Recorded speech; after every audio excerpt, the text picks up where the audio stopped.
एक सीधा साधा गांव का भगत कभी कथा नहीं सुनता था। गाय चराता था गांव की। तो एक दिन और गोपाल जो गाय चराने वाले थे उन्होंने कहा, यार कभी तो कथा सुन लो, रात दिन पशुओं के पीछे घूमते हो, पशु बुद्धि, कभी तो कथा सुन लो। तो एक दिन सोचा दोपहर के भोजन गांव में पाएंगे जाके अपने घर में, और कथा हो रही वहीं से निकल लेंगे, जो सुन लेंगे तो सुन लेंगे।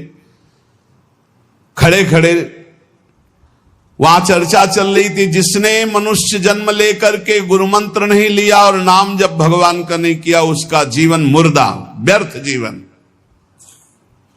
चला गया सुन के, और बार बार वही दिमाग में कि पंडित जी कह रहे थे गुरु मंत्र नहीं लिया और नाम जप नहीं किया तो मुर्दा जीवन। जिन हरि भगत हृदय नहीं आनी, जीवित सौ समानते प्राणी। दूसरे दिन फिर गया, कहा पंडित जी आपने कल कथा में कहा था गुरु मंत्र ले लेना चाहिए, नहीं तो जीवन मुर्दा हो जाता है, बेकार जीवन रहता है। तो देव गुरु मंत्र आप, और तो हम किसी को जानते नहीं। देखा फटा पुराना कपड़ा, डंडा लिए एक चरवाहा। उनका ऐसे थोड़ी कि तुरंत गुरु मंत्र दे दिया जाता है। आखिरी दिन कथा के मिलना फिर दे देंगे, टाल दिया। अब वो आखिरी दिन कथा के तो दिन चढ़ावा चढ़ रहा था, तो पंडित जी ने कहा जब चलें तब ले लेना गुरु मंत्र, टाल दिया। अब वो जब आखिरी दिन के बाद हो, तो उस समय घोड़े पे बैठ सब सामान लाद के पंडित जी चलते थे, वो तो सब सामान लाद के चलने लगे हो। तो पीछे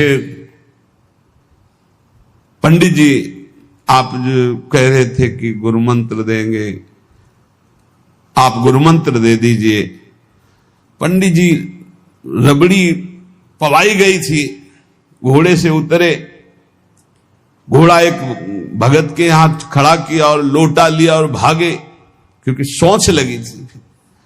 अब वो भगत किसान आदमी, गांव का गंवार आदमी पीछे लगे, पंडित जी अरे गुरु मंत्र दे दो, कितने दिन से टहला रहे हो आप। अरे उनका प्यार मतलब सोच का पैसा, तू गुरु मंत्र की बात कर। और वो पीछे लगा कि अब हम नहीं जाने वाले, आपने सब सामान लाद ली थी, भगवान की कृपा कहो कि आपको सोच लगी आई, नहीं तो आप हमको तो गुरु मंत्र ही नहीं देते, हम आपको नाम पर विश्वास की बात। पंडित जी तो दात गपोचन, जय गुरुदेव की जय गुरु। वो दबकाए है दात गपोचन, मतलब एकदम मूर्ख आदमी, तो सोच तो। वो प्रणाम कर लिया, जय गुरुदेव, धत गपोचन जपना।